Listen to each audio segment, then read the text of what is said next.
어떤 어린이들이 굶고 있는데 어머니인지 아닌지 어떻게 아냐. 자기가 굶는데도 아이를 먹이면 진짜 어머니입니다. 육체의 법과 싸우죠. 성령 받지도 않았는데 하나님이 주신 본능 갖고 육체의 법을 이깁니다. 잘 보세요. 이게 불신자도 이깁니다. 그래서 하나님 앞에서 그런 기질이 있으면 굉장히 거룩한 겁니다. 그래서 비록 죄인들이라도 모든 부모님은 거룩한 존재로 자녀는 알고 있어야 됩니다. 심지어 아직 부모님이 예수님 믿고 하나님을 섬기지 않고 예배 안 드리시더라도 그 자녀에게는 하나님이 일반 은총으로 나타나시기 때문에 자기 불신자 부모를 공경해야 되는 것입니다.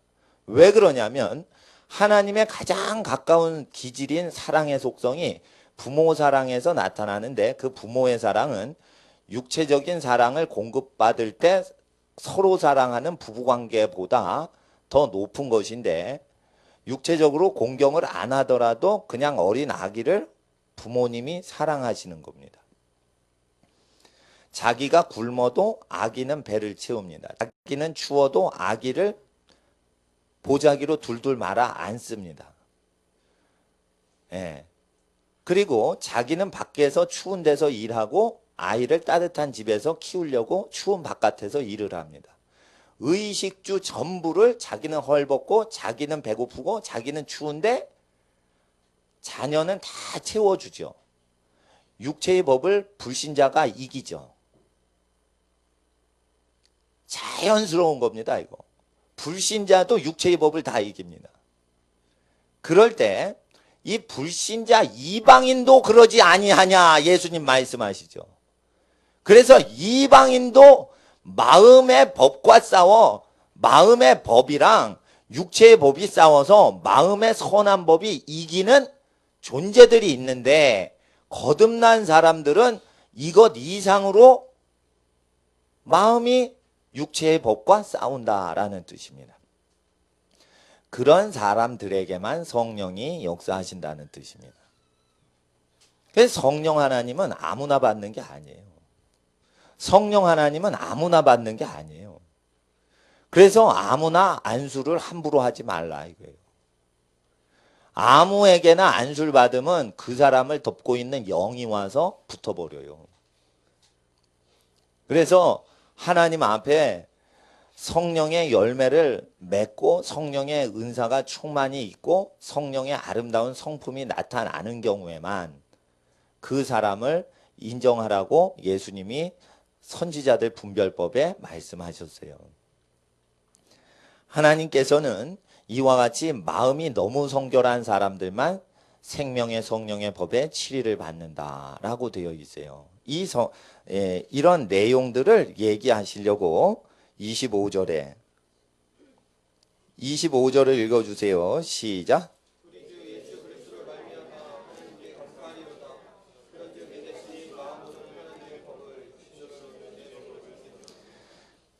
우리가 성경 읽을 때 의아한 내용이 있습니다. 그것은 24절에 오호라 나는 공고한 자다 슬픔의 표현이 나오고 25절에 감사한다는 표현이 바로 나오니까 굉장히 난해한 구절로 알아요.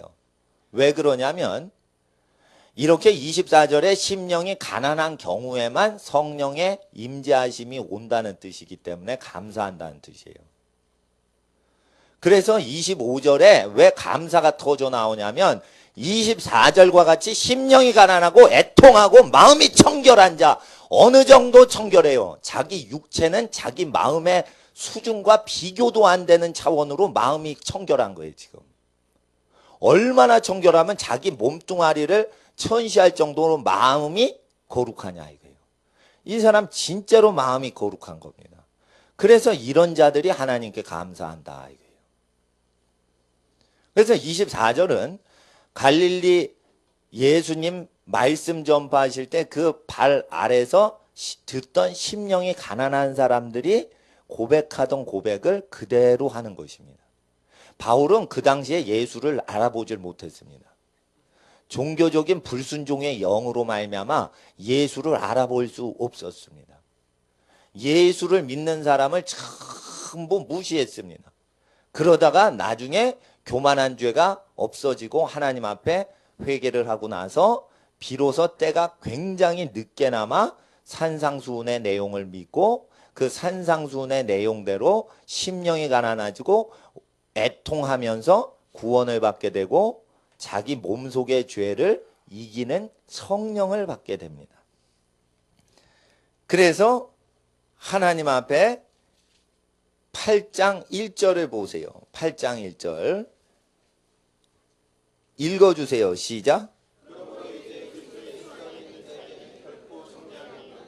네, 그래서 정죄함을 이제 받지 않게 되는 것은 성령님의 법이 죄의 법에서 너를 해방하였기 때문에 네가 몸속에 지체 속의 죄의 법대로 오호라 나는 공고한 자라 애통하는 증세가 다시 나타나지 않게 하신다는 거예요. 반드시 그냥 1, 2절을 읽으시면 예수 안에 있는 성령을 받기만 하면 정죄함이 없는 내용으로 그냥 해석을 하지만 7장 뒷부분부터 같이 한 구절로서 쭉 읽어버리면 몸에 지 마음대로 살고자 하는 욕구를 통제하시는 성령님이 역사하신다는 거예요. 그래서 몸을 자기가 통제할 수 있어야 정죄함이 없다는 것이에요. 그래서 하나님 앞에서 생각도 통제할 수 있고 그리고 육신의 욕구도 통제할 수 있는 것입니다. 3절을 함께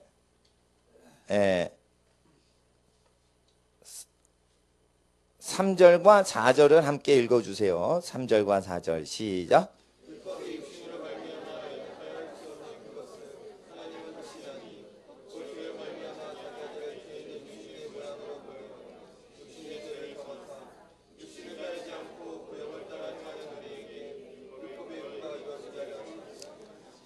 그래서 마음으로 하나님의 법을 즐거워하고 육체의 요구를 쫓지 않는 영혼에게만 성령이 오셔서 죄를 짓지 못하도록만 하시고요. 마음이 더러운 자에게는 성령이 역사를 안 하셔요. 육체는 다 썩어질 것으로 변모됐기 때문에 다 고장났다고 하나님은 다 아시기 때문에 육체에 죄성이 있는 것 자체를 걱정 말라고 하셔요. 단지 뭐를 걱정하라고 하셔요?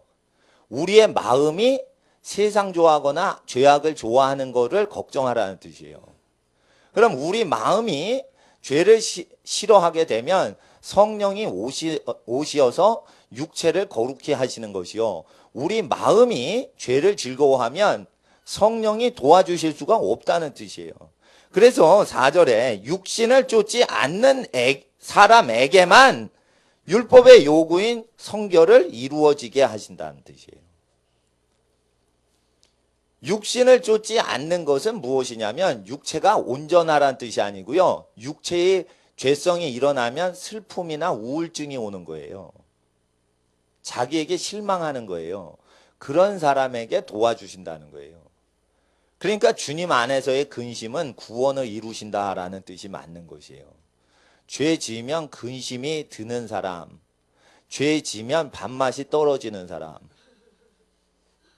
이런 사람들에게 성령님은 도와주시려고 사람을 다 육체는 더러워도 사람을 도와주실 사람을 그 마음 중심으로 고르고 계시다는 거예요. 그리고 마음이 청결하면 오셔서 육체를 거룩히 하신다는 거예요. 그래서 이 구절을 이용해서 우리는 죄를 즐거워해도 성령이 오시면 죄를 안 짓게 하신다는 말이 잘못된 것을 알 수 있어요. 마음이 부패하면 성령님은 성결하게 하실 수 없다는 뜻이에요. 그래서 마음을 회개시키는 것은 주님의 고난에 동참한 전도자들과 선지자들과 교사와 목자와 사도들이 하는 것입니다. 그리고 우리 각자 모든 하나님의 자녀들이 직분의 유무와 상관없이 행하는 것입니다. 죄를 회개하는 것의 책임은 인간 죄인에게 있는 것이지 절대적으로 죄가 없으신 성령님은 회개시킬 의무가 없어요. 회개를 안 시켜도 상관이 없어요. 회개하려는 마음이 있고 애통하는 사람에게 오셔서 도와주시는 것이지, 회개하는 의무 자체는 사람에게 원래 있는 것이에요. 성령님이 회개를 시킬 의무가 없는 것이에요. 회개하여 심령이 가난한 사람에게 오셔서 육체의 법에 따르지 않도록 도와주시는 은총과 은혜를 베푸시지만, 그것을 베풀지 않으셔도 성령님은 아무런 잘못이 없어요. 죄인이 죄를 회개하는 것이지 성령님이 죄를 회개시키는 것이 아니에요. 예, 성령님은 거룩하게 하시는 영이에요. 예, 그런데 거룩하지 않으면, 하나님의 마음과 다르면 역사를 안 하셔서 세상은 성령을 알지도 못하고 세상은 성령을 받지도 못한다라고 예수님이 말씀하신 것입니다.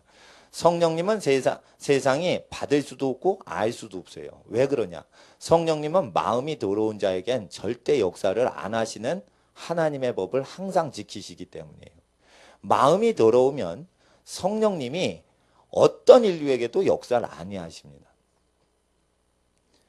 마음이 더러워지면 귀신은 사도인 가룟 유다한테도 내립니다. 직분을 가리지 않고 마음이 더러워지면 사도 직분이라도 귀신이 역사합니다. 마음이 성결하면 어떠한 범죄자라도 하나님 앞에 은총을 얻어 성령을 받을 수 있습니다. 여기서 성경이 포인트를 잡는 것은 마음을 잡고 있는 것이지 육체의 법은 신경 안 써도 되는 것이냐, 포커스를 마음의 죄의 법을 슬퍼하고 있는 성결한 마음에 포커스를 두고 있고, 육신은 그러한 능력이 없을 때에도 성령님은 마음이 깨끗한 자를 도와주시려고 육체를 성결케 하기 위하여 마음이 정결한 자에게 오신다. 그래서 마음이 청결한 자는 복이 있나니 저희가 하나님을 볼 것이며, 천국에 가서 하나님을 보실 분들은 마음이 청결하여 육체의 죄의 법을 공고한 느낌으로 느낍니다. 그래서 육체대로 살면 어떻게 해요? 그날이 슬픔이 있는 것이에요. 육체대로 한번 살아보세요. 그러면 굉장히 공고해지죠. 잘 모르시겠으면 하루 종일 TV를 시청해 보세요. 그리고 하루가 끝날 때 자정에 느껴보세요. 마음에 기쁨이 있나? 하나도 없어요. 내가 왜 이렇게 살지? 이런 생각이 듭니다. 그거 참 보시면 돼요. 예. 좋은 거, 맛있는 거 계속 들어보세요. 세 끼를 빼지 않고 다 진수성찬만 먹어보세요. 내가 왜 이렇게 사나? 느낌이 그렇게 옵니다.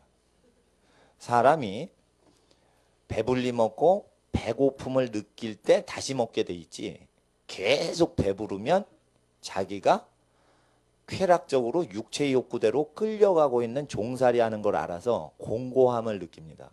계속 배불러 보세요. 그러니까 공고함을 느낍니다. 계속 배부른데도 그것을 추구하면은 영이 죽어버린 사람이에요.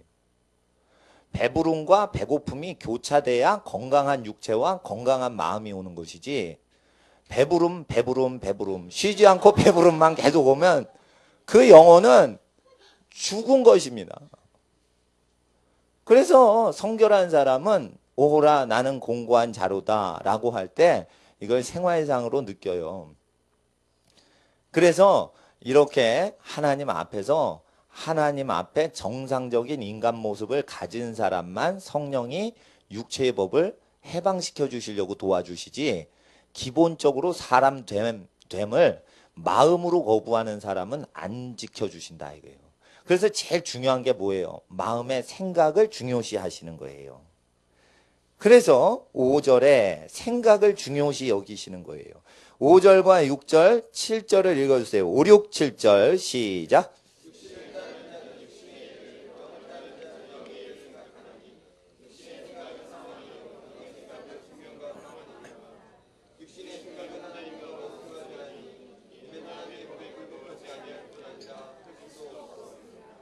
8절 육신에 있는 자들은 하나님을 기쁘시게 할 수 없느니라 라고 할 때, 육신에 있는 자는 여기서 육신이 요구하는 사망 생각을 하고 있는 것이에요. 육체가 요구대로 살고 있는 사람은 하나님을 절대 기쁘시게 할 수 없다라는 것이에요. 금식을 해보시면 압니다. 금식을 해야 돼. 기도를 많이 하시는 분은 기도를 하시면 압니다. 금식을 하길 원하고 있는 자기 심령을 알고 있습니다. 근데 몸이 먹고 싶어 합니다. 그렇게 됩니다. 그리고 몸끼리도 이상합니다. 금식을 끝내고 보호식을 할 때 입이요, 맛있는 걸 먹고자 하는데 몸에 죄의 법이 있는 몸이요 거부합니다. 죽을 달라고 합니다. 몸이. 죄성이 많은 육체도 양심이 있어서 죽을 달라고 하는 거예요. 근데 입이 뭐 설탕 잔뜩 들은 케이크 같은 거 먹고 이러면 완전히 그냥 몸이 망가집니다. 금식을 오래 한 사람이 케이크를 그냥 먹으면 안 되고 미음이나 죽 같은 거나 연한 음식을 먹어야 돼요. 그리고 과일도 천연과즙을 먹어야지. 예, 뭐 인공 이렇게 주스 사서 마시고 그러면 안 좋습니다.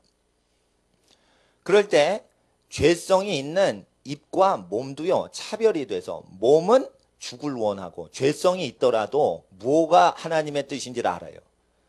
그런데 입은 아무거나 원합니다. 그래서 몸도 차별화돼서 죄를 짓는 욕구가 어디에 있는지에 따라서 달라지는 것이죠. 육신의 생각을 하면 사망이요 영의 생각은 생명과 평안이니라. 그래서 여기서 요구하는 것은 육체의 모든 죄를 해방시키는 성령의 역사는 어디부터 와요? 생각부터 고치면서 들어오신다는 거예요. 그래서 성령을 받은 사람은 육체 자체를 다루시질 않고 생각을 잡으시면서 성령님이 내려가시면서 잡으시는 거예요. 그래서 성령 충만한 사람은 마땅한 생각 이외에 다른 걸 안 해서 걱정 근심이 없는 거예요. 여러 가지 근심 걱정을 하는 것은 성령님이 생각하라고 주신 생각을 하지 않아서 생기는 거예요. 사망의 음침한 골짜기라도 해를 두려워하지 않는 것은 해를 두려워하지 않게 마땅한 생각만 다윗에게 주고 계시는 거예요. 그러니까 두려움이 없는 거예요. 그래서 하나님 앞에서 생각이 계속 중요하다 이거예요. 성령님은 오셔서 육체 속에 있는 죄의 법을 뜯어 고치실 때 생각을 고치시면서 육체를 다루시지 육체 자체를 다루시는 게 아니에요. 그래서 병 고치는 은사가 손에 내릴 때 손을 대면 병이 고쳐지지만 생각이 성결해지건 지지 않건 능력이 오는 경우가 있는데 성령님께서 오시는 루트는 혼과 영과 관절 순서로 마음, 혼을 먼저 거룩게 하시고 그 다음에 영, 무의식 세계를 거룩게 하시고 그 다음에 육체를 거룩하게 하세요. 영은 우리의 알지 못하는 것을 말한다 이랬어요. 하나님의 말씀은 오실 때 혼과 영 순서로 오십니다. 혼은 뭐냐면 육체를 주관하는 우리 영혼을 혼이라고 그래요. 우리의 육체를 주관하는 생각부터 장악하시면서 거룩이 시작되고 그 다음에는 육체를 두 번째 다루는 게 아니에요. 무의식 세계인 영을 다루시는 겁니다. 그래서 우리의 무의식 세계가 성결하게 된 뒤에 비로소 육체를 거룩히 하시는 겁니다. 근데 우리의 육체까지도 가지 않고 우리 무의식 세계도 가지 않고 우리의 생각, 의식 세계를 거룩하게 하는 초보 단계에서 거룩해졌다 이러면은 큰일 나는 겁니다. 무의식에서 이 분노와 모든 음란이 나오는 것입니다. 무의식 자체를 고치시려고 두 번째 단계로 영으로 내려가시는 거예요. 그래서 우리가 방언을 막 얘기하죠. 방언으로 은사 받죠. 그럼 영이요 뭘 얘기하냐면 자기의 무의식 세계에 더러운 것을 막 얘기하고 고백하는 것이에요. 그래서 옆에 들을 때 안 좋아요. 그래서 비밀로 얘기하게 하시는 거예요. 하나님만 들으시는 거예요. 그래서 영으로 얘기하는 건 옆에 안 듣게 하는 거예요. 못 알아듣게 하는 거예요. 선지자인 경우에 방언 통변할 때는 그 통변이 돼서 치유 사역할 때는 그게 통변되는 경우가 있는데 치유할 사람이 아니고 그걸 대언할 사람이 아닌 경우에는 통변하는 게 아니고 비밀을 그냥 얘기만 하고 하나님만 들으시는 거예요. 방언으로 계속 기도를 하면 뭐에 좋아요? 무의식 세계에 좋아요. 무의식이 계속 외치고 있는 걸 얘기하고 있는 거예요. 방언으로 얘기하면 성령을 따라 말하는 신령한 방언이 나오고요. 방언을 하면 두 번째 방언이 또 있어요. 내 속에 무의식에 더러운 것을 하나님 앞에 그대로 고백하며 내 무의식 속에 더러운 것을 고치는 방언이 나와요. 그것도 성령님이 도와주세요. 방언을 하늘나라 천상의 방언, 신령한 것만 얘기하는 방언으로만 아시면 안 돼요. 영광스럽게 운동회에서 1등 해가지고 트로피 받을 때 그렇게 하나님 감사합니다 이런 영광스러운 방언만 하는 게 아니고, 병원 가면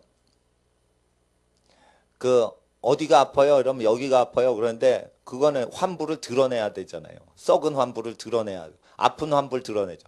밖에 얘기를 못하죠. 이렇게 내 무의식이 고통당하고 있는 부분을 얘기하려고 방언이 또 말을 하고 있는 것이에요. 그래서 항상 마음으로 기도하고 영으로 기도한다는 건 무의식으로도 기도하라 이거예요. 무의식 세계가 기도하기 위해서 방언 은사를 주시는 거예요. 내가 알지 못하는 나 존재가 있어요. 내가 알지 못하는 내가 있어요. 그 내가 알지 못하는 내 속에 울고 있는 내가 하나님 앞에 접근하도록 방언 은사를 주신 거예요. 그래서 하나님 앞에 마음으로 기도하고 무의식 세계인 영으로 동시에 기도를 하셔야 되는데, 왜 그러냐? 하나님은 우리의 의식 세계도 얘기하시고 우리의 무의식 세계도 얘기하시고 하기 때문에 우리가 의식으로도 기도하고 무의식으로도 기도하라 이거예요. 장로교 교리에서 방언 은사는 받을 필요 없다 이러는데 그게 잘 몰라서 그런 가르침을 하는 거예요. 방언 은사는 하나님이 굉장히 치료하는데 필요해서 주시는 거예요. 자 보세요. 모든 기적 은사는 방언하는 경우에 거의 나타납니다. 방언을 못하는 사람이 기적을 행하는 경우가 거의 없습니다. 방언을 하는 사람만 기적 은사가 임합니다. 왜 그래요? 영의 은사예요. 방언은. 인간의 영이 초자연적으로 작동이 될 때 초자연적인 능력이 나오지, 인간의 영이 커뮤니케이션도 못할 때 인간의 영으로부터 어떤 기능 작동이 일어나질 않아요. 그래서 방언은 사람을 치유하는 첫 단계에서 영에서 터져 나오는 고백인데, 하나님의 말씀은 임하실 때 생각에 임하시고 그 뒤에 생각을 지배하신 다음에 이제 생각이 건강해지고 건전해졌으니 어디로 내려가세요? 하나님이 무의식 세계인 영으로 내려가서 뒤집어 버리시는 거예요. 그래서 무의식 세계가 완전해진 증세로만 육체가 온전히 행실이 나오는 거예요. 문을 닫을 때 꽝 닫죠. 그 사람은 무의식에 분노가 있는 거예요. 운전할 때 엑셀할 때 거칠게 급발진하고 급브레이크 밟고 급커브를 들고 이런 사람은 상처가 많은 사람이에요. 원래 그렇게 돼 있어요. 그건 숨기지가 않아요. 그건 숨길 수가 없어요. 육체가 그것을 나타내고 있는 거예요. 사실. 그걸 읽어야 돼요. 읽어야 돼요. 시장판 가가지고 값 깎을 때 쌈박질하는 그 태도를 통해서 그 사람이 무의식에 젠틀해요. 젠틀한데 갑자기 돈 문제 나오면 막 시장에서 싸움이 일어나는 거라. 별것도 아닌데. 그게 뭐냐면 무의식 세계가 치료가 안 된 거예요. 아직. 치료가 다 되면 어떻게 해요? 달라 하는 대로 줘라. 가져가고자 하면 가져가게 하라. 산상수훈 그대로 반응을 하면 무의식이 치료가 됐다는 거예요. 산상수훈 그대로 반응하는 사람은 무의식 세계가 치료가 된 상태를 지금 얘기하시는 거예요. 그래서 산상수훈대로 행하지 않으면은 의식 세계만 치유되고 무의식 세계는 고장나 있을 수 있으니까 따르지 말아라 이거예요. 목사 역시 마찬가지인 거예요. 산상수훈 레벨로 점점 접근해서 생활을 하시는 육체의 생활이 되시는 분이 영이 신령하신 분이에요. 육체가 어느 목사님이 산상수훈 그대로 사시죠. 그 목사님은 산상수훈 그대로 살지 못하는 목사님보다 무의식 세계가 치료가 된 거예요. 치료가 되니까 그런 거예요. 그리고 심령이 가난해요. 욕심이 없어요. 그건 치료가 돼서 그런 거예요. 치료가 되면요. 영이 든든하면요. 욕구가 없어요.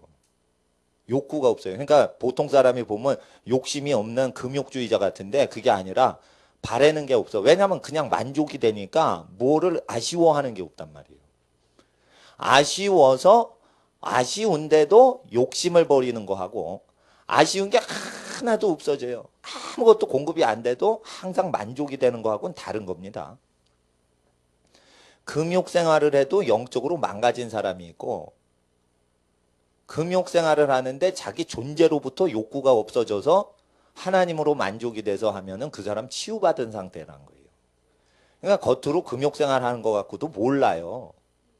그러니까 제일 중요한 건 예수님 산상수훈을 키포인트로 해서 원래 인간은 요 말씀 기준으로 치유가 된다는 뜻이에요. 치유의 기준표가 뭐예요? 산상수훈이에요. 안과에 가면 시력 측정을 위해서 위에 큰 글씨 있고 밑으로 갈수록 조그만 깨알 같은 글씨 나옵니다. 왼쪽 눈 오른쪽 눈 가리세요. 뭐 이래가지고 막 합니다. 시력 좋고 나쁘고를 뭘로 판단하냐. 시력 측정 판때기 그 그림표를 보고 측정을 합니다. 이와 같이 인간의 영혼육이 영혼뿐 아니라 영혼육이 어느 정도 회복되고 치료됐는지의 측정판이 산상수훈이라는 거예요. 그래서 왜 오호라 나는 공고한 자라 예수 그리스도 안에서 이렇게 부르짖어 슬퍼할까요? 그것은 예수님의 산상수훈을 딱 듣고는 자기가 그걸 깨달은 거예요. 그래서 오호라 공고한 자라 애통하는 거예요. 그래서 예수님이 성령으로 복되도다 이렇게 얘기하시는 거예요. 그래서 로마서 7장은 산상수훈의 현상을 지금 얘기하시는 거예요. 8가지 회개하는 증세들. 이러면은 성령이 육체를 다스리는데 성령이 어디로 내려가세요? 육체로 바로 안 가시고 생각을 잡으신다 이거예요. 생각을 잡으신다 이거예요. 생각을 잡으시는 게 이제 히브리서 4장 12절. 히브리서 4장 12절 보세요.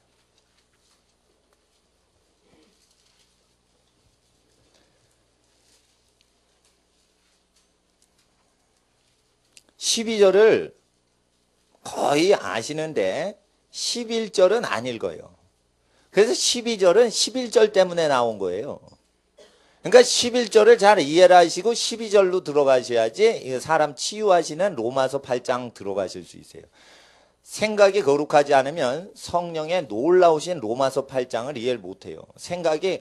그래서 생각을 잡으셔야 돼요. 생각이 무슨 생각인지, 생각이 나쁜 생각인지, 생각이 육에서 왔는지, 귀신으로부터 왔는지, 세상에 공부받은 외부 학습으로 왔는지 이걸 분별해야 돼요. 그리고 자기 마음으로 그걸 내뱉어야 돼요. 이건 마귀 생각이네, 내뱉고. 그걸 누가 해요? 마음이 하는 거예요. 마음이 생각을 버리는 거예요. 마음이 생각을 취하는 거예요. 마음이 깨끗해야 나쁜 생각이 갑자기 떠올라도 버릴 수가 있는 거예요. 마음을 깨끗이 하기 위해서 말씀을 듣는 것이에요. 그러면 마음이 깨끗해져서 집으로 가시고 일주일을 생활하실 때 나쁜 생각이 월요일, 화요일에 접근을 해도 그걸 물리칠 수가 있어요. 왜냐하면 마음이 깨끗해진 상태에서 그걸 물리칠 수 있는 능력이 회복됐기 때문이에요.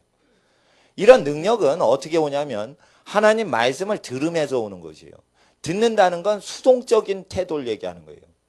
자기가 원하는 걸 강좌를 신청해서 듣는 게 아니고 무조건 성령님이 얘기하시는 걸 그냥 듣기만 하고 집으로 가는 것이에요. 그럴 때 영이 100% 말씀으로 흡수가 되고요. 능동적으로 자기가 듣고 싶은 걸 들을 때는 20, 30%만 말씀을 흡수하고 가요. 그러니까 수동적으로 듣는 게 더 좋다는 것이에요.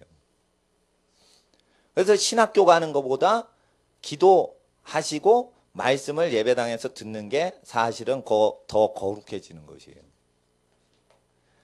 수도원 생활하는 것보다 세상 욕심 많은 세상에서 욕심 버리고 사람들을 세상 어두운 곳에서 빛되게 하는 삶이 더 거룩한 거예요. 목사를 될 사람만 돼야지 목사가 돼서 더 타락하면 큰일 난다 이거예요. 세상 더러운 물에서도 깨끗이 사는 사람이 더 목사보다 깨끗할 수가 있는 거예요. 하나님이 그렇게 유다 지파로 요셉 지파로 부르셨는데 그렇게 안 살고 레위 지파로 사는 경우에는 잘못 사는 거예요. 레위 지파로 부르신 경우에만 그렇게 살아야 되는 거예요. 자기 부르심에 맞게 살아야 되는 거예요. 하나님 앞에서 생각이 있어요. 유다 지파가 생각해야 될 거를 레위 지파가 생각하면 안 되고, 레위 지파가 생각해야 될 것을 유다 지파가 생각하면 안 돼요. 사무엘이 생각해야 될 걸 사울이 생각을 했어요. 그래서 죄라 이거예요. 왕으로서 하나님의 일을 집행해야 되는데 죄를 없애는 제사를 했어요. 그러니까 자기의 생각이 아닌 다른 사람 생각해야 될 걸 자기 걸로 생각을 했다. 그러니까 저주받는 사람 중에 하나가 직장 생활 안 하고 직장에서 교회 사역을 직장에서 하는데 열중하는 사람. 이게 자기 부르심 잘못하는 사람이 상당히 있어요. 직장에서는요, 직장 일로 승부를 거셔야 돼요. 종교 활동을 통해 가지고 승부를 거시면 안 돼요. 종교 활동을 직장에서 하실 땐 기도를 하시는 게 제일 좋은 거예요. 그래서 신우회 활동에서 쓸데없는 게 많은데 제일 좋은 게 신우회 가서 기도하시는 게 제일 좋은 거예요. 기도를 하고 어려운 사람 신앙으로 위로만 해주는 거예요. 예. 그렇게 하시는 게 좋고, 너무 신우회 활동을 몇 시까지 행사를 막 불리는 사람이 있어요. 그거 잘못돼요. 잘못. 예. 그게 바로 사울이가 사무엘 현상을 하려고 흉내내는 것이에요.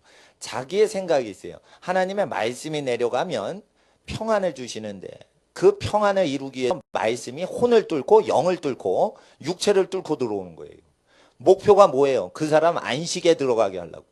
안식은 뭐예요? 여러분 어느 사망의 음침한 골짜기에 처할지라도 평안함이 와야 돼요. 그 안식은 말씀이 무의식 세계를 뚫고 들어가는 것까지 들어가셔야지 가능한 거지, 의식 세계만 하면 마인드 컨트롤밖에 안 되는 거예요. 마인드 컨트롤 해가지고 위로 받은데 무의식 세계와 육체까지 뚫고 들어가야 돼요. 자, 11절 중요한데 11절 읽으시고 히브리서 4장 11절과 12절을 같이 읽어주세요. 시작.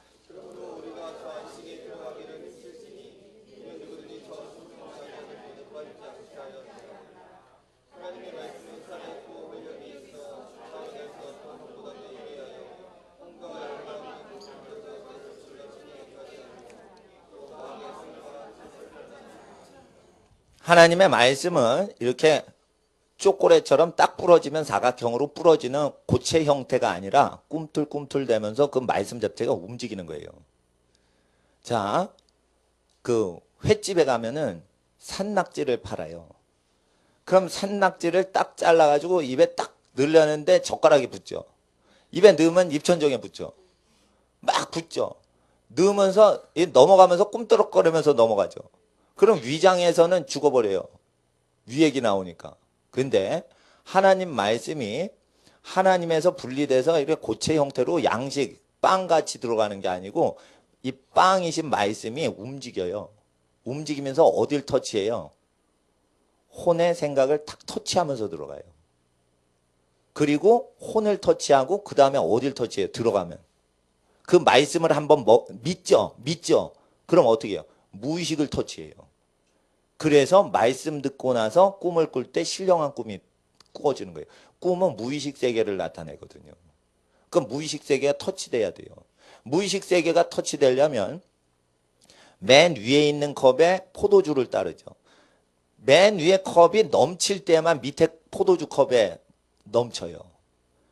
맨 위에 컵이 뭐냐면 하나님의 말씀은 포도주와 같이 부어지는데 혼이에요. 의식세계에 계속 부어요. 의식세계가 충만해져서 예수님 말씀에 다른 걸 좋아하지 않게 되면 그 뒤부터 밑에 있는 포도주 잔인 무의식 세계에 콸콸콸 흘러 넘치는 거예요.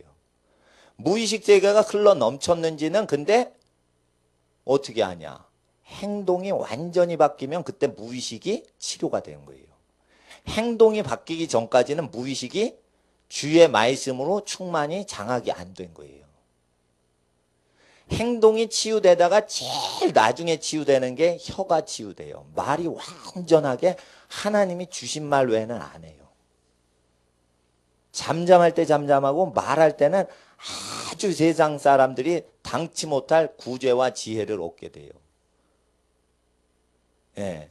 그래서 이 치유가 완전히 되면 다음 단계로 말씀이 넘쳐 들어가고 다음 단계로 말씀이 넘쳐 들어가는데, 하나님의 말씀이 들어올 때는 의식 세계를 충만히 장악하시는데 생각부터 장악하시고 그 다음에 무의식 세계로 들어가지요. 무의식 세계에 쭉 들어가시면 어떻게 돼요? 무의식 세계의 어떤 욕구가 행동으로 나와요. 사람이 다 계획해서 행동하는 게 아니에요. 무의식적인 어떤 충동이 있는 것이에요. 자, 보세요. 어릴 때 엄마 품에서 모유를 먹지 않은 애는 성적인 욕구가 많아져요. 커서. 스킨십을 못 해봤기 때문에 여성이나 남성만 보면 획 하고 뒤집어져서 타락해버려요. 아기 때 엄마 살결을 이렇게 계속 스킨십을 아기가 해야 돼요. 아빠나 엄마가 계속 이렇게 부비고 뽀뽀해주고 업어주고 계속 이렇게 피부를 닿아야 되는데, 얘가 아기 때 엄마 품에서 안 자란 거라. 그럼 어떻게 되냐면 커서 그 무의식이 계속 욕구를 분출하는 거예요. 나는 외로워, 나는 외로워, 계속 그러는 거예요. 그래서 하나님 앞에서 음란죄에 걸리는 많은 청년들이 어릴 때 부모 사랑 못 받아서 음란하게 되는 거예요. 그냥 그 사람이 더러운 귀신 들려서 그렇다라고만 얘기를 할 수가 없는 거예요. 그래서 그 서양에서 아기 키울 때 보면 감옥 같은 침대가 있어요. 이렇게 했는데 아기 침대인데 떨어지지 말라고 이렇게 창살이 있어. 그건 감옥 속에 이렇게 집어넣어요. 그리고 엄마 아빠 옆방에서 자. 그 방에서 자는 것도 아니야. 왜? 애가 시끄럽게 우니까, 애기 울 때는 요즘 리모컨 이게 그 수신기 같은 걸 딱 두고 옆방에서 소리가 나요. 예. 그래서 애기는 신체 접촉을 안 하고 살죠. 그러니까 서양 사람이 연애를 끝내주게 하죠. 이유가 있는 거예요. 길바닥에서 막 스킨십을 많이 하잖아요, 서양 사람들. 왜 그래요? 어릴 때부터 피부 터치를 안 해줘요. 버릇든다고 피부 터치를 안 해줘요. 피부 터치를 안 해주는 거예요. 스킨십이 없는 거예요. 어릴 때 형이상학적인 철학을 논하여 하나님이 널 사랑하시고 엄마 아빠가 너를 굉장히 심오하게 사랑한다 말을 아무리 설명을 해도 몰라요. 그림을 그려도 몰라요. 뭐만 알아요?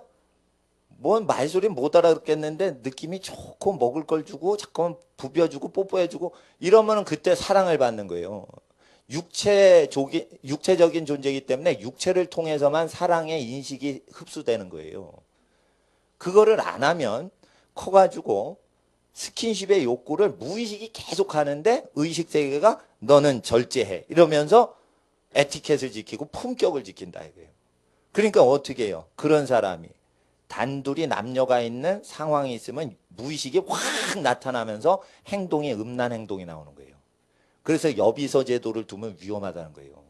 부자들이 체면을 착 지키는 부자들이 단둘이 남녀가 같은 룸에 있으면 그게 위험한 거예요. 왜냐하면 무의식이 올라오거든. 그게 음란 귀신만 올라오는 게 아니에요. 무의식이 올라온단 말이에요. 그래서 음란을 다스릴 때는 무의식 세계가 치유가 안 되는 사람, 부자들은 말을 안 들어요. 부리려고만 하지 어느 권위에 순종을 안 해요. 그래서 부자인 사람이 밑에 부하를 둘 때 젊은 여성 직원을 두면은 성폭행이 일어나는 거예요. 무의식 치료가 안 된 상태이기 때문이에요.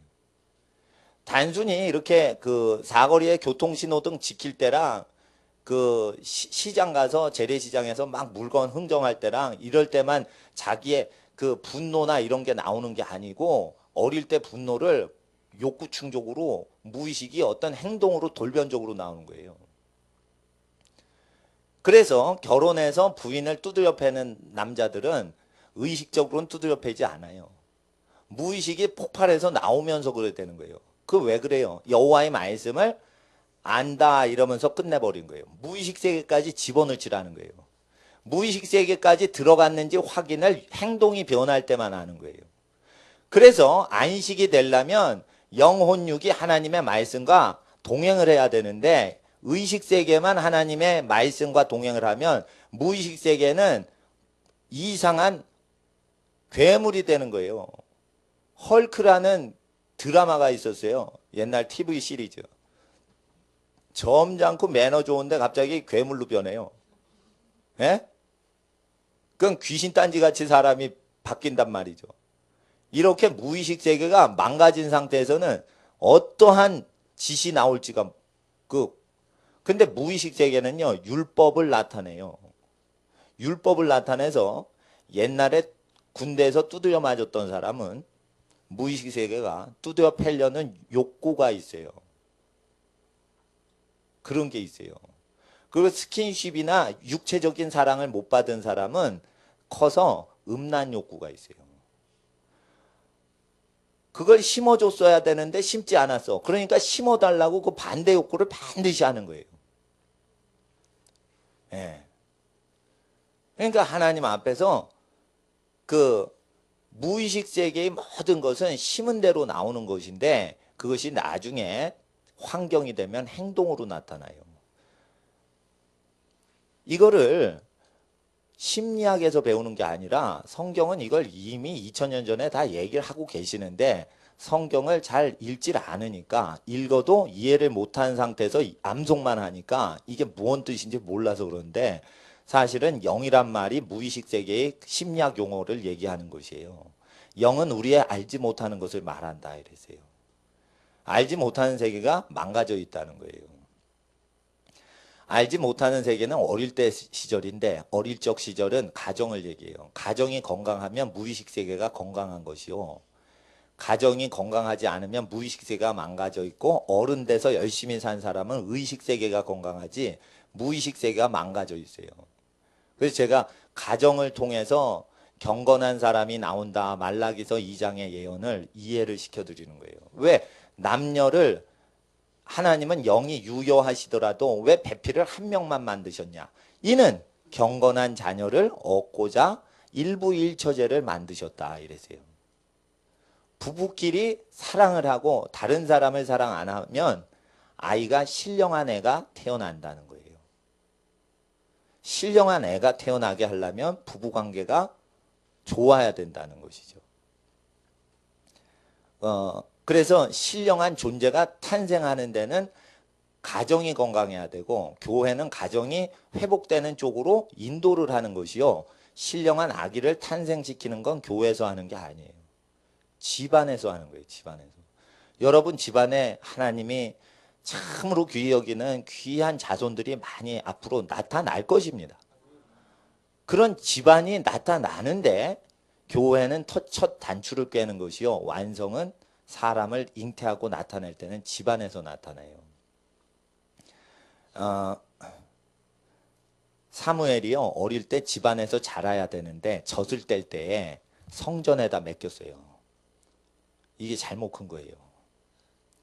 사무엘이 기름 부음 받아 그게 하나님 은총으로 예언은 대선지자로 쓰임 받는데 부모 없이 자랐죠. 젖을 띄고 나서 딱 성전에서 아장아장 걷는 애가 뭐 이렇게 큰 옷 뒤집어 쓰고 교회 섬기고 이런 걸 거룩하게 보면은 안 돼요. 그게 저주받는 거예요. 사무엘이 커서 자기는 거룩한데 자식들이 이상하죠. 왜 그래요? 가정에서 보고 배운 게 없어요. 엘리 제사장 문화를 받은 거예요. 그래서 어떻게 해요? 성장 과정이 증발을 해버린 거예요. 사무엘한테. 그래서 사무엘서를 볼 때 사무엘의 가정이 왜 깨지는지를 알아야 돼요. 후손들이. 집안 생활을 해야 되는데 집안 생활을 할 줄 모르는 상태에서 아기가 크는 거예요. 그 종교 활동, 교회 활동을 통해서 애를 키운 거예요. 그러면은 사무엘 자식들이 이상해지죠. 그러니까 집안 활동을 하면서 교회에 시간을 들여서 교회에서 사역하고 그런 거지 집안 없이 사역을 하지 못하게 해야 돼요. 자기 집을 다스리지 못하는데 어찌 하나님의 교회를 다스리리요? 이러면은 하나님의 교회만 집중하는 게 교회 지도자 임무가 아니라는 거예요. 그래서 가정 없이 교회로 다 되질 않는다는 뜻이 들어가 있어요. 무의식 치료 없이는 의식과 육체가 온전하게 될 수가 없어요. 무의식 치료 안 되면은 육체가 말을 안 듣지요. 억지로 의식으로 통제를 하려고 하지만 의식 자체가 무의식과 다른 세계를 달리기 때문에 무의식은 계속 뭐를 내보내려고 그래요. 그래서 어떻게 해요? 그 마음에 쌓은 악이 있고 선이 있는 것이에요. 선을 행하세요. 그러면 그걸 행하고 잊어먹죠. 어디에 쌓여요? 무의식에 쌓이는 거예요. 악을 하죠. 악을 금방 까먹습니다. 며칠 지나면 기분 나쁜 거 까먹습니다. 근데 그게 어디 쌓여요? 무의식에 쌓이는 거예요. 그 무의식에 쌓이면은 마음에 쌓여있는 선에서 선을 내고 입이, 마음에 악이 쌓이면은 악을 얘기하는데, 하트라는 마음이 있고 마인드라는 마음이 있어요. 영어 번역에. 그게 달라요. 하트라는 마음 번역이 나오면 그건 영에 속한 마음이라고 보셔야 돼요. 마인드라고 나오면은 그건 혼에 속한 마음이라고 보셔야 돼요. 우리나라 번역에 그냥 다 마음으로 해석했는데, 하트면 감정이 들어간 마음을 얘기하는데, 이 하트가 들어가면은 영에 누적된 것을 표현하는 마음이에요. 하트가 성결하고 청결하다 그러면 무의식 세계가 청결하다는 뜻이 들어가 있어요. 근데 우리가 안식에 들어가기 힘쓸 때는 12절에 하나님 말씀은 살았고 운동력이 있어서 좌우의 날선 어떤 검보다도 예리하여 혼의 나쁜 걸 잘라내고 영의 무의식의 나쁜 걸 찔러 쪼개 잘라내고 관절과 골수를 찔러 쪼개서 불필요한 것들을 다 제거하고 원래대로 맞추시는 것부터예요. 그러니까 관절과 골수를 찔러 쪼개일 뿐 아니라 혼을 쪼개요. 영을 쪼개요. 그래서 그 안에 숨어 있는 것을 다 드러내세요. 수술하신다 이거예요. 수술 집도를. 말씀으로 수술한다 이거예요. 스테반이 얘기할 때 사람들이 분노같이 따더 소리를 지르고 스테반을 달려들죠. 왜 그래요? 스테반 말이요. 그 사람들이 악랄한 걸 드러내버리는 거예요. 그러니까 어떻게 해요? 분노가 폭발을 하는 거예요. 하나님 말씀 권세가 있어서 그런 현상이 있는 거예요. 순교자들이 박해를 당할 때는 그 말에 권세가 있어서 박해하는 사람들이 열받아서 그 짓이 일어나는 거예요. 그러니까 말씀이 살아 있어야지 악랄한 사람도 자기 정체가 발가벗듯이 드러나는 거예요. 그래서 죽은 말씀은 뭐냐면 너 악하다 이러면 악하다는 지식만 들어와요. 이게 죽은 말씀이에요. 살았고 운동력이 있으면 어떻게 하냐, 너 악하다. 스데반이 그렇게 얘기를 하죠. 이사야가 그렇게 얘기하죠. 엘리야가 그렇게 얘기하죠. 그러면 악하다 하는데 그게 운동력이 있어서 그 생각이 뱅뱅뱅뱅 돌아다녀요. 그리고 운동력이 있어서요. 나쁘게 생각했던 자기 기억을 탁탁 때리면서 기억을 떠올려요. 그게 이제 살아있는 말씀이에요. 살아있는 말씀을 하려면은 기도를 해야 되고 무의식 세계까지 말씀이 차 있어야 돼요. 무의식 세계까지 말씀이 운영되려면 집안이 사랑을 할 때만 그 말씀이 이렇게 흡수가 되고요. 흡수 안 되는 스폰지랑 흡수가 잘 되는 스폰지가 있어요. 스폰지 종류에도. 그럴 때 집안이 연합되면은 하나님 앞에 말씀이 더 이렇게 잘 들어가고요. 하나님 앞에 집안이 그게 안 돼 있으면은 은총을 받을 수 있는 게 잘 흡수가 안 돼요. 그래서 하나님께서 잘라버릴 거 찔러서 쪼개고 계속 그러시는데 무의식 세계까지 하는데 나중에 관절과 골수를 찔러 쪼개요. 병 고칠 때 이제 기도해서 영으로 은사로도 고치지만 요 원리를 사용하면은 그냥 병 고치는 법이 있어요. 젊은데 갑자기 유머티스 온 경우 있죠. 이런 경우에 거의 분노나 미움 때문에 옵니다. 그러면 어떻게 되냐면 정형 외과적으로 뭐 이렇게 관절이나 이런 게 나쁜 사람들은 미워하는 사람을 용서하고 계속 그 사람을 위로하는 걸 하고 나서 그 다음에 치유 기도를 하면은 그냥 나아요. 왜 그러냐면 마음이 병들고 무의식 세계 분노 때문에 몸이 망가진 상태이기 때문에 마음을 위로해주고 무의식 세계를 보충해 주느라고 옆에 사람이 계속 안아주고 위로해주고 그 다음에 그 상황을 들어주고 그랬어 계속 이렇게 들어준 다음에 그랬죠 그랬죠 이러면서 어린애 그걸 해주더니 자꾸만 일방적으로 그걸 들어주는 거예요. 들어주고 나서 그랬었구나 이러면서 안아주고 탁 이러죠. 그럼 사람이 이게 맺힌 게 풀어집니다. 이게 뭐 실밥이 탁 풀어지듯이 풀어집니다. 그리고 나서 그때 신유기 돌딱 하시면 신유가 일어나요. 그러니까 저는 병 고치는 은사로도 병 고치지만 신유 집회하면 다 그런 식으로 고쳐요. 오전에 회개를 다 시키고 나서 오후에 신유 집회 들어가면 병이 나아요. 관계예요. 거의 관계 때문에 병 나요. 그리고 못 먹어서 병 났다 이런 거는 요즘 많지 않아요. 많이 먹어서 병 나는 경우는 있어도 못 먹어서 병 났다 그런 거 많지 않아요. 그리고 영적으로 귀신 역사하고 뭐 이런 거는 귀신 쫓고 막 이렇게 은사 있는 분이 이렇게 고치는데 미움과 분노가 가득 찬 경우에 병이 난 경우에는 은사가 있어서 병을 고쳐도 다시 조금 있다가 몇 주 있다 재발을 해요. 원인 치료가 안 된 거예요. 그러니까 능력이 나타나도 그 능력으로 고쳤음에도 그 분노가 뽑히질 않아서 다시 병들어요. 그래서 말씀으로 구조적으로 이렇게 사람에게 들어가셔서 치유하시는 거예요. 그래서 이런 과정이 있으면 치유가 돼서 성령의 충만함을 얻는 것이에요. 성령 충만은 의식세계와 무의식세계와 육체까지 충만해지는 걸 성령 충만이라고 하는 것이에요. 성령이 주시는 생각은 생명이요. 잘 되고 살 것과 평안할 걸 자꾸만 생각하게 하세요. 예. 그래서 하나님의 생각을 분별하라는 것이죠. 다시 로마서 8장을 보세요.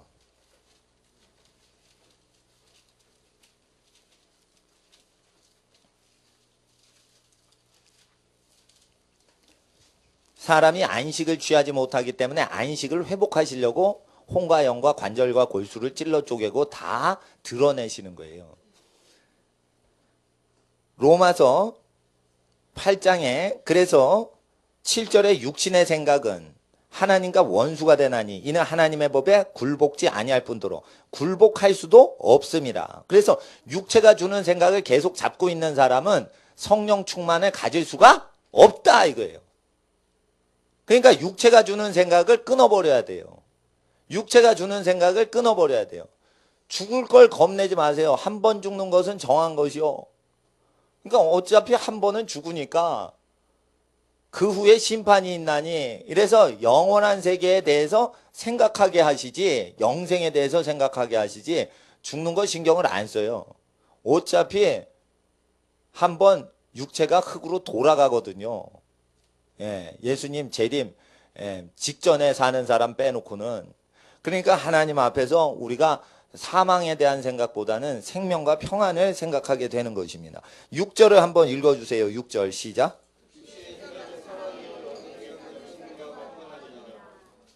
그러면 12절을 보세요. 12절 시작.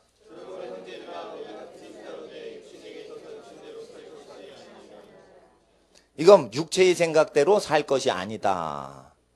육체의 생각대로 살면 육의 기질인 죄성 기질이 더 나타나요. 그러니까 육의 기질대로 생각을 해주지 말란 말이에요.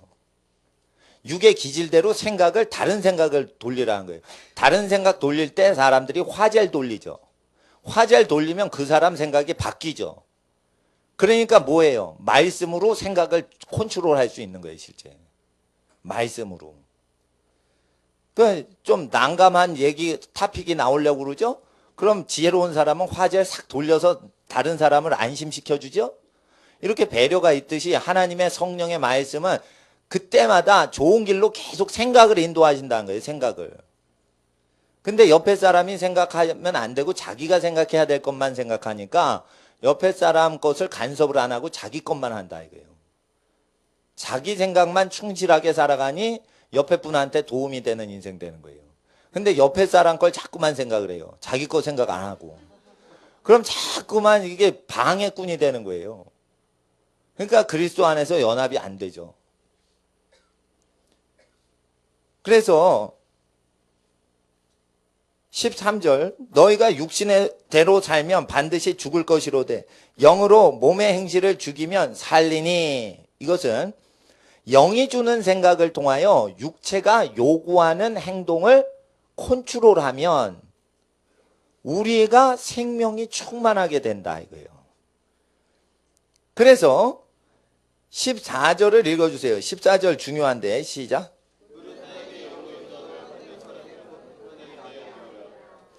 원어에는 관계대명사가 있어요. 관계대명사적인 형용사적인. 그래서 뭐냐면 13절에 해당되는 사람들은 그리고 가르 왜냐하면 이렇게 돼 있어요. 그러니까 14절은 13절이 이루어지는 것은 14절 원인이 있어서 13절이 이루어진다. 왜냐하면 누구든지 하나님의 영으로 인도함 받는 그들은 하나님의 자녀들이기 때문에 아들들이기 때문에 육신대로 살면 죽고 영으로서 몸의 행실을 죽이면 살게 된다. 그것은 하나님의 영으로 인도함을 받는 사람들이기 때문이다 라는 뜻이에요. 결국 하나님의 영으로 인도함을 받는 사람은 thinking, 생각이 하나님의 영이 주시는 생각을 계속 하는 것에서 성령 충만이 시작되는 것입니다. 성령 충만 이러면 육체로 성령을 체험하는 것만 생각하죠. 그게 아니고 생각부터 잡아요. 자, 귀신이 가룟 유다한테 먼저 들어가요. 가룟 유다에게 나쁜 생각 주고 나중에 들어가요. 가룟 유다에게 마귀가 예수 팔려는 생각을 주더라. 그리고 나중에 예수님이 떡을 찢어줄 때 그때 귀신이 가룟 유다 속으로 들어가더라. 자, 순서가 있어요. 성령님이나 귀신이나 생각을 먼저 주고 성령의 생각을 받으면 나중에 성령님이 임재하시고, 귀신도 마찬가지예요. 귀신이 주는 생각을 받을 때 나중에 귀신이 오는 거예요. 그래서 누구에게 순종하든지 그 순종케 하는 사람의 영을 받는 거예요. 그래서 하나님 앞에 우리가 한 아버지 하나님을 섬기니 하나님 아버지의 말씀을 믿는 것이에요. 하나님 아버지의 말씀은 성경인데 성경을 믿고 그대로 따라갈 때 교회에서 성령을 주시는 게 아니고 하나님께서 직접 성령이 오신다는 거예요. 그래서 성령은 자녀에게 직접 오시지 교회의 어떤 시스템을 통해 오지 않아요. 그래서 교회에선 기도하는 것이 좋지 시스템을 돌리는 조직 프로그램을 하는 게 성령 사역엔 그렇게 효율적이지 않습니다. 부모가 자녀를 만날 때 절차를 따지고 만나지 않습니다. 청와대 들어갈 때 모르는 사람은 이렇게 이름 적고 이거 방문증을 달고 들어가죠. 그러나 청와대 직원이 청와대 대통령의 딸이나 뭐 아들이 있대 봐요. 그러면 얼굴을 아니까 그냥 통과시킵니다. 이와 같이 하나님은 자녀를 만나실 때 개인적으로 그냥 만나시지 어떤 조직을 통해서 만나시는 게 아니에요.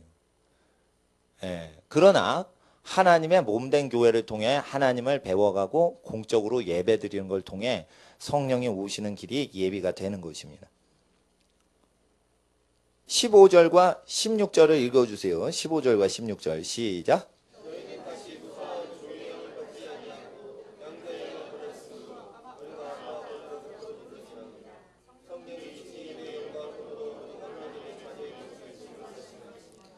하나님의 영이 우리의 영인 우리의 무의식의 존재와 더불어 하나님의 자녀인 것을 증거하세요. 그러면 우리가 거듭나면 성령이 우리가 하나님 자녀인 것을 증거하실 뿐 아니라 거듭난 영도 하나님 자녀라고 말하고 있어요. 말하고 있는데 이게 영이 말하는 거라 안 나타나요. 그러다가 성령이 오시면 이 영으로 기도하는 게 방언은사로 튀어져 나오거나 이래요. 그러니까 여러분 방언은사는 영으로 얘기하는 것이 아니고 방언은사 받기 전에도 죄에서 돌이키고 성령으로 거듭나면 영이 말을 합니다. 근데 이 영이 말하는 증세가 육체 혀를 통해 나오는 게 방언은사예요. 예를 들어 보세요. 저 스피커를 꺼버리죠. 그럼 나는 말은 하는데 이게 스피커에서 안 나오죠. 스피커가 육체고 이 마이크가 0이래 봐요. 0으로 우리의 거듭난 존재가 나는 하나님 자녀예요. 하나님 사랑해요.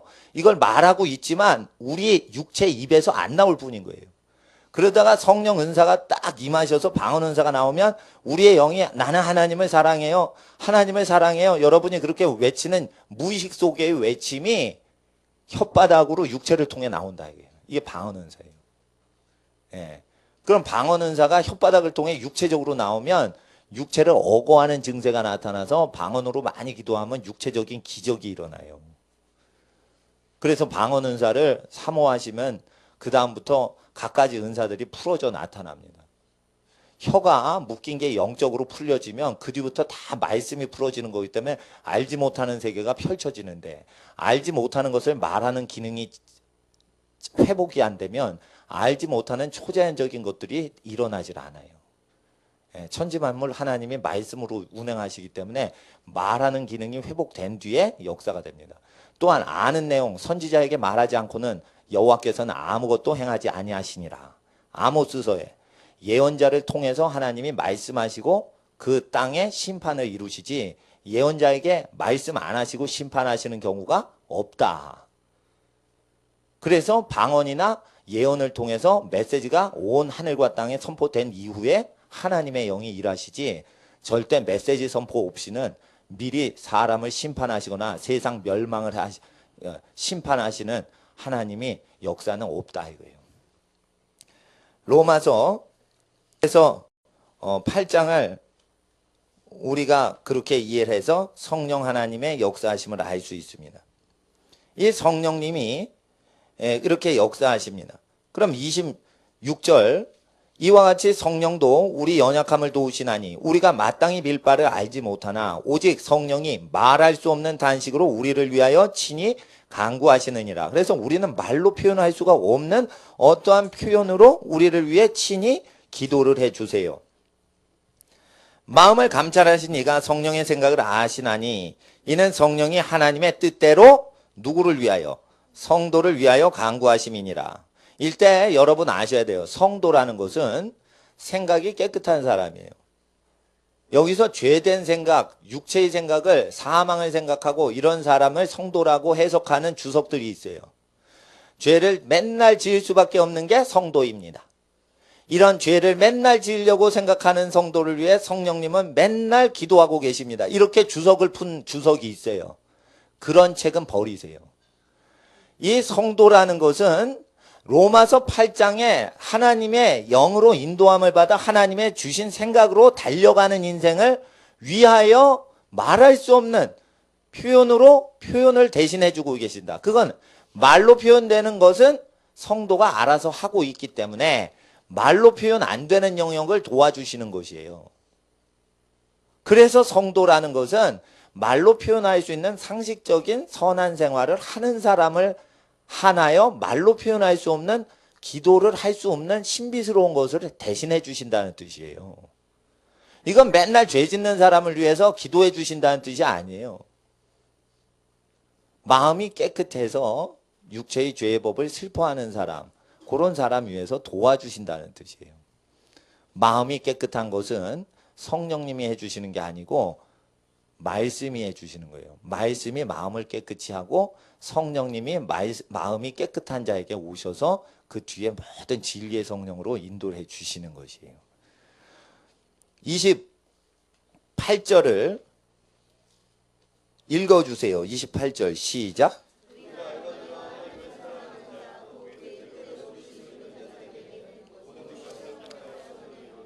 원어 순서는 어떻게 돼 있냐면 부르심을 입은 자가 맨 끝에 와요.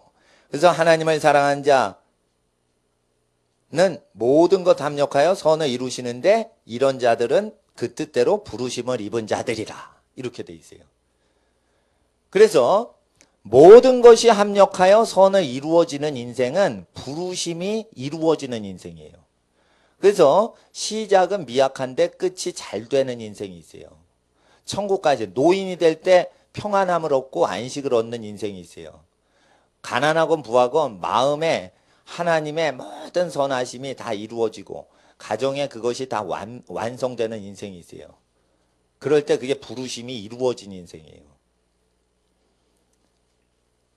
집안이 갈수록 악랄해진다. 이러면 하나님의 부르심이 이루어지는 게 아니에요. 하나님의 부르심은 모든 게 합력하여 악의 기운은 전부 빠져버려요. 제거돼요. 증발돼 버려요. 그리고 선한 기운만 나타나요. 모든 관계와 일들에. 그게 부르심이 이루어지는 집안이에요. 그런 사람을 세인츠, 성도라고 하는 거예요. 이런 사람을 위해서 하나님이 간구를 해주시는데, 이런 부르심을 입은 자들하고 29절에 미리 하신 자들을 연결을 줄을 그어 보세요. 펜이 있으신 분은.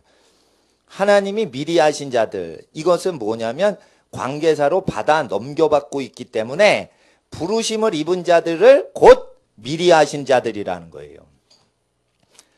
미리 아셨다는 것은 부르심을 입어서 모든 것이 합력하여 선을 이루고 있는 상태의 삶을 얘기하는 것이에요.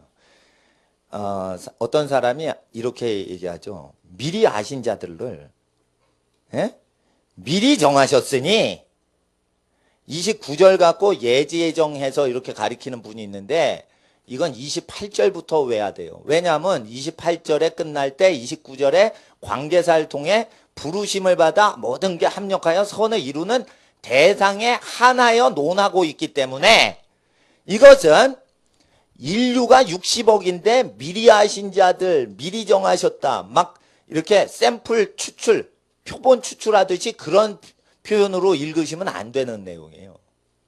누구를 미리 아셨어요?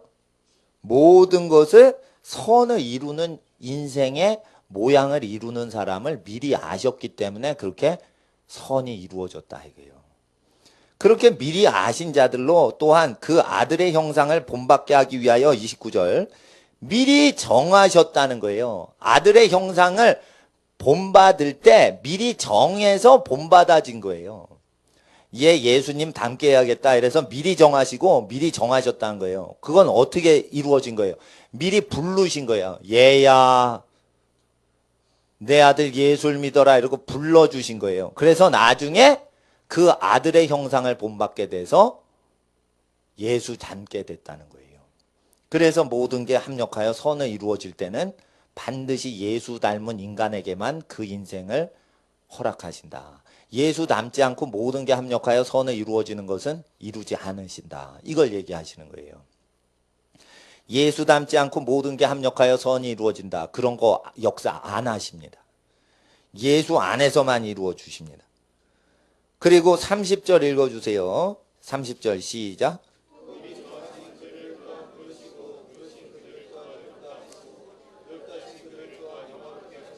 이거 번역이 엉터리로 돼 있어요. 그래서 고치세요.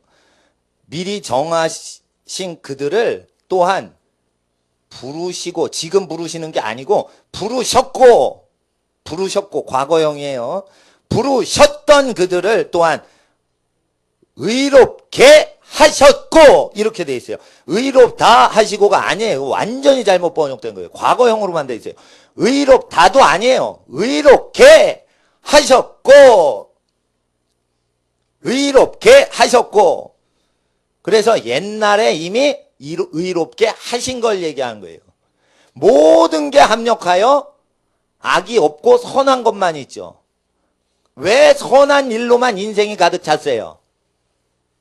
아셔야 돼요. 사람을 완전히 사람 되게 만들어 버리셨기 때문에 모든 게 합력하여 선을 이루신 거지.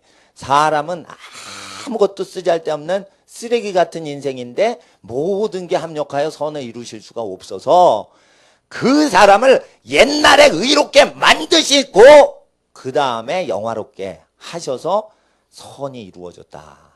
그러니까 사람만 잘 되면 일이 다 잘 되고 사람 안 되면 일이 안 되게끔 역사하는 거예요. 하나님은 어떻게 가정 운영을, 하나님 나라의 가정 어떻게 운영하시냐면 자녀들이 잘 되면 모든 게 잘 되게 하시고, 사랑하는 자녀 한 사람 한 사람 안 되면 모든 일 올 스톱 이렇게 해버려요. 내 자식 안 된다 올 스톱 이런 거예요. 그러니까 자녀가 안 되면은 몽땅 안 되게 만드는 거예요. 자녀 잘 되면 거기에 맞춰 잘 되는 거예요. 그래서 의롭다. 아, 죄 맨날 짓냐? 그래도 의롭다. 이 내용이 아니에요, 원어에. 의롭게 옛날에 하셨고라는 거예요. 근데 누가 죄 짓는데 의롭다 하신다 이렇게 가르치냐 이거예요. 수많은 설교자가 그렇게 가르쳐요. 번역이 지금 잘못된 걸 모르고. 의롭게 하셨기 때문에 모든 게 합력하여 일이 다 선한 일만 이루어지는 거예요.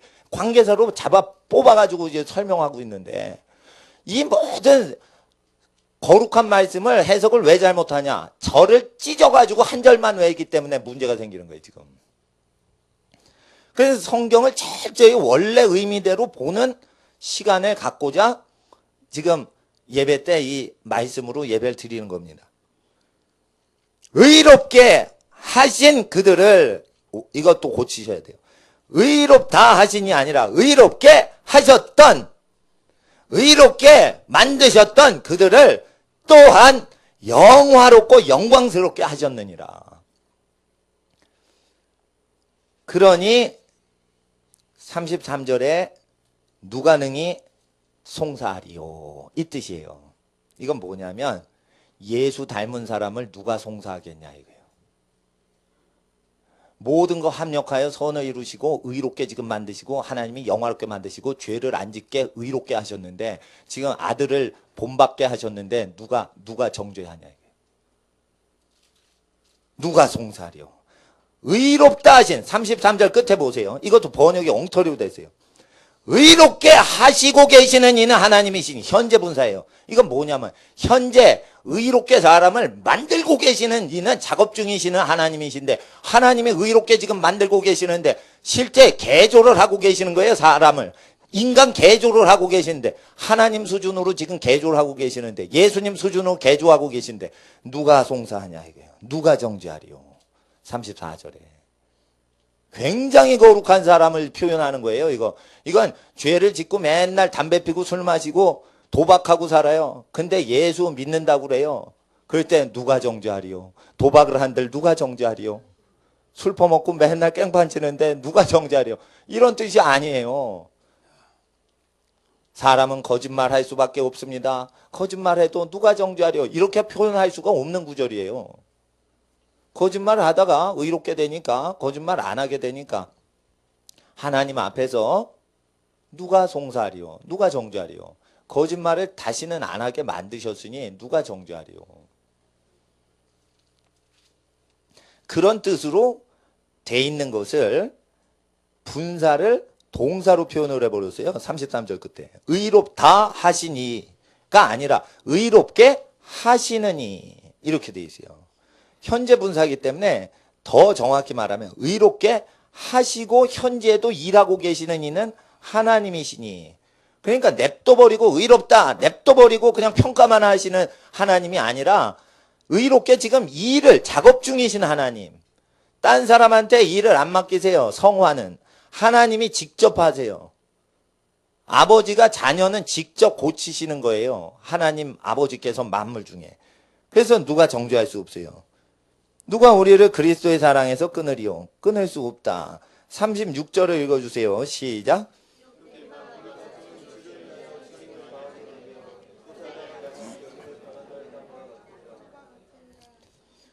그래서 이 사람들은 주를 위하여 죽임을 당게 되고 고난을 당하는 거예요. 37절을 읽어주세요. 시작.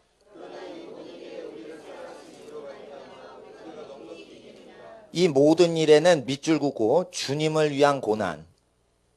이 모든 일에는 36절의 고난인데 주를 위하여 고난당하는 거예요. 이 모든 일에 우리를 사랑하신 이로 말미암아 복음 증거를 위해서 환난당하는 상황에서 넉넉히 우리가 이긴다. 이건 뭐냐면 죄 짓는 상황에서도 우리를 사랑하시니까 우리가 산다 이 뜻이 아니고 주를 위하여 고난당하는 복음 전도하는 성령 충만한 사람들은 핍박을 이긴다 이런 뜻입니다. 이런 것이 어떻게 가능하냐. 다시 32절을 보세요. 32절 읽어주세요. 시작.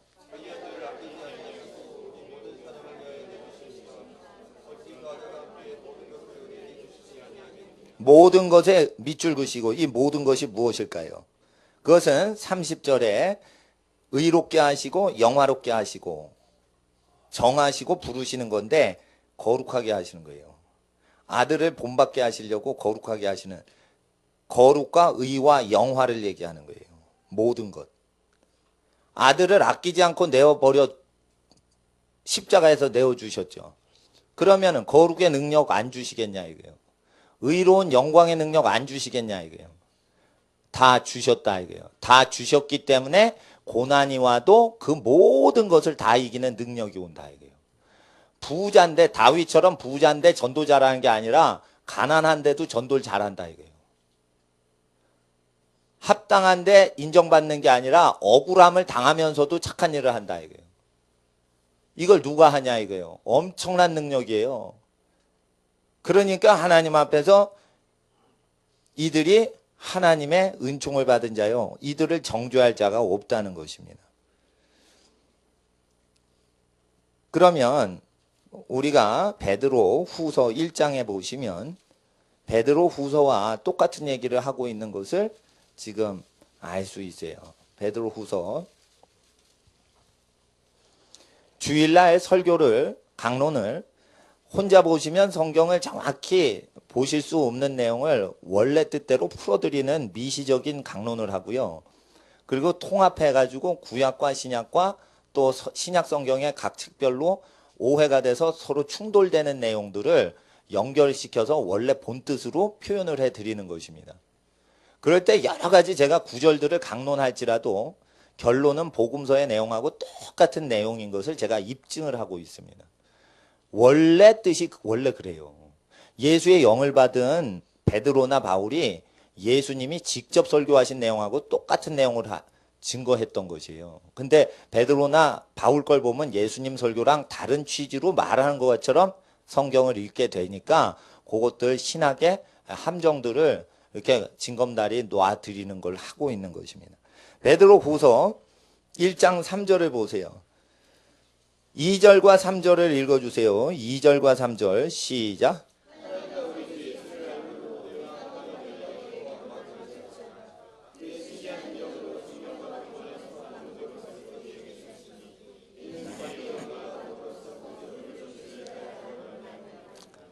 생명과 경건에 속한 모든 것을 우리에게 과거형으로 이미 다 주셨어요. 사람들이 그래요. 점진적으로 거룩해질 거다 이래요. 앞으로 하나님이 계속 도와줄 거다 이래요. 이미 다 주신 거를 받아먹질 못하는 거예요. 어머니가 성장할 수 있는 것을 다 음식을 주셨는데 애가 안 먹은 거예요. 그래서 성장이 안 된 거예요. 문제가 그렇게 돼 있지, 하나님이 은총을 조금 주셔서 더 거룩해지고 은총을 적게 주셔서 덜 거룩해지고 이런 게 아니라는 거예요. 경건에 속한 일부를 주신 게 아니고 모든 것을 주셨어요. 아들을 아끼지 아니하시는 이가 이 모든 것을 우리에게 주시지 않겠느냐. 그래서 이미 다 주셨는데 사람들이 예수의 말씀을 그대로 믿질 않고 빼먹고 믿으니까 로마서를 읽을 때 자기 마음대로 해석을 해서 자기 마음대로 사는 것이 마치 성령 충만한 생활인 양 해석을 해버린 거예요. 그래서 키가 90cm 된 어린이가 나는 다 컸다 외치고 다니는 거예요. 이건 뭐냐면 앞으로 어머니가 주시는 음식 필요 없다고 하는 거예요. 예수님이 주셨어요. 설교를 주셨어요. 복음이에요. 생명과 경건에 속한 모든 걸 주셨어요. 근데 그걸 먹질 않고 싫은 구절은 안 믿어. 그리고 바울서신 읽을 때 자기 마음대로 해석한 사람 것을 배워요. 그러니까 잘못되는 거예요. 예수님은 보세요.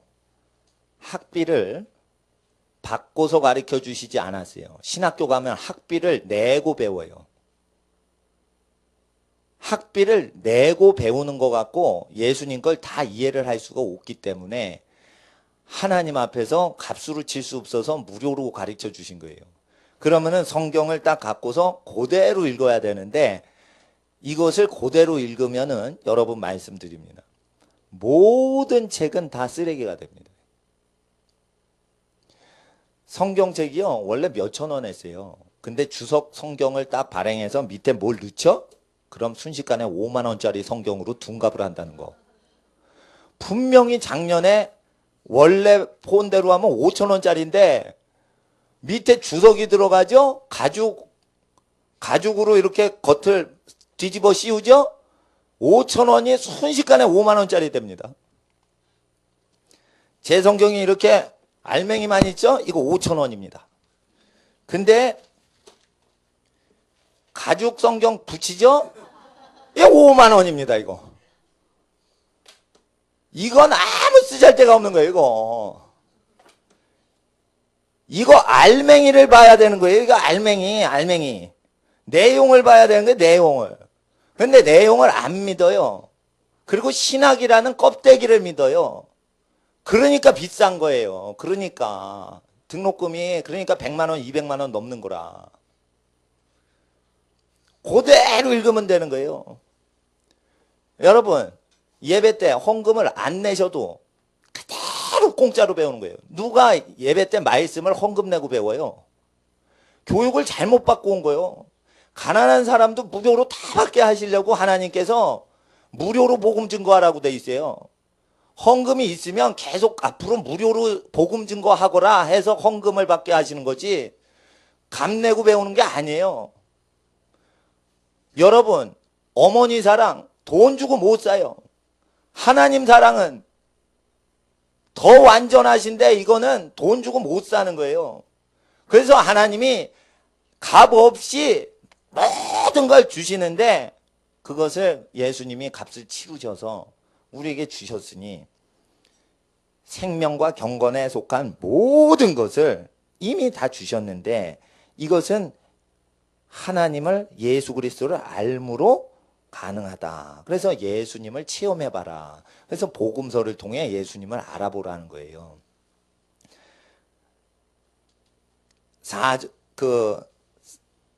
그래서 4절에 이로써 예수를 알고 생명과 경건에 속한 모든 것을 우리가 주셨기 때문에 이 모든 것을 행할 수 있는데 이로써 그 보배롭고 지극히 큰 약속을 우리에게 주사 이 약속으로 말미암아. 그러면 어떤 약속이 있어요? 그건 예수의 약속이에요. 너희로 정욕을 인하여 세상에서 썩어질 것을 피하여. 정욕을 피하죠? 신의 성품에 참여하는 자가 되게 하려 하심이라. 뭘 통해? 이 약속으로 말미암아. 이 약속은 뭐예요? 예수의 약속이에요. 여기 예수를 안다고 그러죠. 그럴 때 뭘 얘기하는 거예요? 베드로 전설을 얘기하는 게 아니에요. 여기서는 예수가 약속하신 게 있어요. 심령이 가난한 자는 천국이 저의 소유가 될 것이요. 이렇게 했어요. 그 약속이란 말이에요. 심령이 가난하면 천국이 저희들 소유거리가 된다고 약속을 하셨어요. 그 약속을 그대로 믿는 자는 실제 경건과 생명의 모든 걸 체험하게 된다. 이거예요. 애통하는 자는 복이 있나니 오호라 나는 공고한 자라 애통하죠. 그러니까 그리스도께 감사하리로다. 죄법에서 우리를 해방하셨습니다. 그래서 성령이 오순절에 오시면 예수님 산상수훈 믿던 사람만 골라 잡아가지고 성령이 임하셨지 예수님 산상수훈 다 버리고 딴 데 갔던 사람은 성령 못 받았어요. 그러니까 성령님이 사람을 골라 잡아서 택하셔가지고 오시는 거예요. 그래서 성령님은 마가의 다락방으로 오셨는데 왜 글로 오시냐? 예수님 복음 전도를 하는 제자들이 그 다락방에 다 모여있기 때문에 예수님 설교를 좋아하는 사람이 모여있는 곳에 성령이 오신 거예요. 그러니까 성령이 오시는 것도 역시 예수님의 약속으로 말미암아 그 부르심을 받은 사람을 쫓아오시는 거지 성령이 사람의 의지대로 어디 가고 저리 가고 이리 오고 저리 오시고 이렇게 하는 게 아닙니다. 성령은 바람이 어디서 와서 어디로 가는지 모르듯이 성령에서 난 자는 이와 같아서 사람이 주도를 할 수가 없는 거예요. 성령 역사는 교회나 목사가 주도를 할 수가 있는 게 아니에요. 아무도 못한 거예요. 그러니까 우리는 성령님이 오시는 길을 예비하는 것이에요. 그 길은 무엇이냐면 주님이 주신 것을 그대로 가르쳐 지키게 하고 회개하라 천국이 가까워 왔느니라 이렇게 외치는 것입니다. 다시 로마서 로마서 8장 말씀을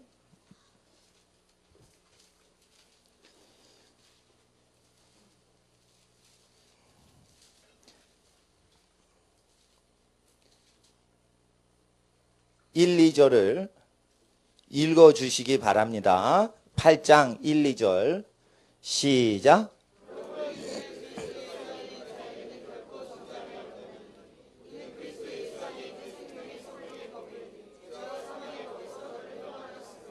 아멘. 기도하겠습니다. 거룩하신 아버지 하나님, 우리에게 사랑과 은혜 주신 하나님, 우리에게 생명과 경건에 속한 모든 것을 이미 주셨음에 예수 안에서 우리가 예수를 알므로 이 모든 것 생명법을 누릴 수 있도록 은혜 주심에 감사합니다. 예수 안에 있는 생명의 성령의 법을 우리에게 주시는 아버지요, 예수를 믿는 자에게 성령님 오셔서 육체의 법을 이기게 하시고 영으로 육체를 다스리는 존재가 되게 하시오니 하나님 주신 마땅한 생각 외에 다른 것 하지 못하게 하옵소서. 육신의 생각은 사망을 일으키나 영의 생각은 생명과 평안을 주시나이다. 하나님이 주신 생각 외에 다른 생각 갖는 영혼들 이 시간 회개하게 하여 주시옵소서. 하나님이 주신 생각 외에 다른 생각 쫓아가는 자들 이 시간 회개할지어다. 아버지 하나님, 이 시간 우리가 근심 걱정했던 것이 바로 하나님 주신 생각 버리고 우리 생각대로 살아 근심 걱정했나이다. 분노와 좌절을 겪은 것 역시 우리 생각대로 따라가다 하나님의 은혜의 빛 가운데 들어가지 못하여 우리가 시험에 들었으나 이제 오늘 예수의 이름으로 성령 안에서 하나님이 주신 생각만을 하고자 합니다. 우리의 육체의 법을 따라가지 않고 오직 하나님을 사랑하여 하나님 앞에 마땅한 생각 외에 다른 생각 품지 않고자 하오니 아버지 하나님, 우리의 생각을 주장하시고 우리 무의식 세계까지 모든 우리의 영의 존재까지 우리를 사로잡으시고 살았고 운동력이 있으신 주의 말씀으로 우리 육체까지 다스려 주시옵소서. 입술로 고백한즉 주는 혼과 영과 육체에 임하시고 모든 생명력으로 우리를 가득 채우시며 모든 잘못된 생각과 모든 잘못된 생각 순서들을 교정하시오니 주여 우리를 바치나이다. 주여 우리를 바치나이다. 우리의 마음에 주여 오셔서 왕노릇하여 주시옵소서. 이 시간 주여 왕노릇하여 주시옵소서. 주의 이름을 부르고 주님께 기도하겠습니다. 주여 주여 주여.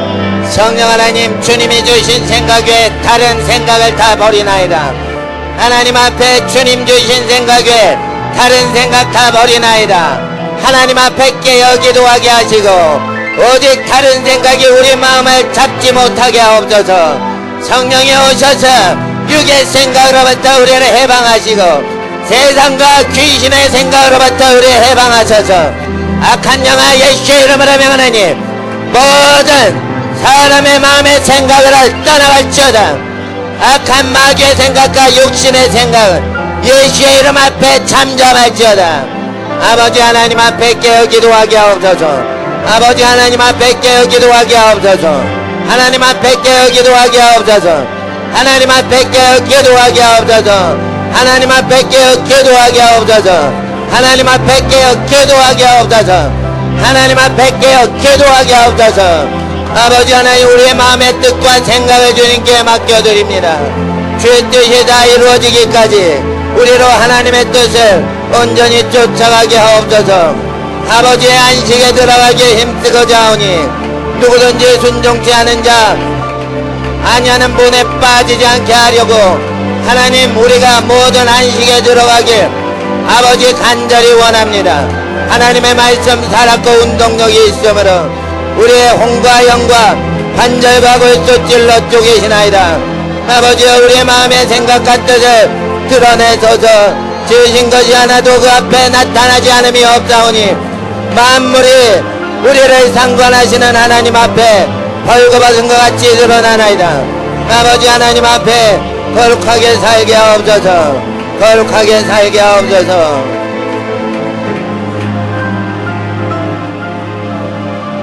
아버지 하나님, 우리가 하나님의 안식에 들어가길 힘쓰며 우리 주 예수님 앞에 나아갑니다.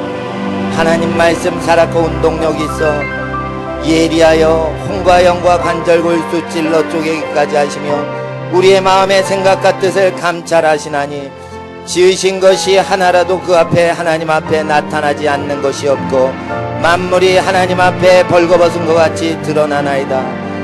혹시나 우리의 생각에 잘못된 생각, 비관적 생각, 나쁜 생각, 죽는 생각, 미움 생각, 분노하는 생각, 이런 것들이 있다면 마음의 생각과 뜻을 발가벗은 채로 드러나게 하시고 더러워진 모든 것, 우리에게 큰 대제사장이 있으시니 승천하신 자 하나님의 아들 예수시라. 우리의 믿는 도리를 곧 예수의 말씀을 굳게 잡고 마음에 더러운 생각 버리고 마음을 청결히 합니다. 마음을 청결한 자 복이 있나니 하나님을 본다고 하셨고 마음에 애통하는 자 복이 있다 하셨으므로 아버지 하나님, 우리가 위로받길 원합니다.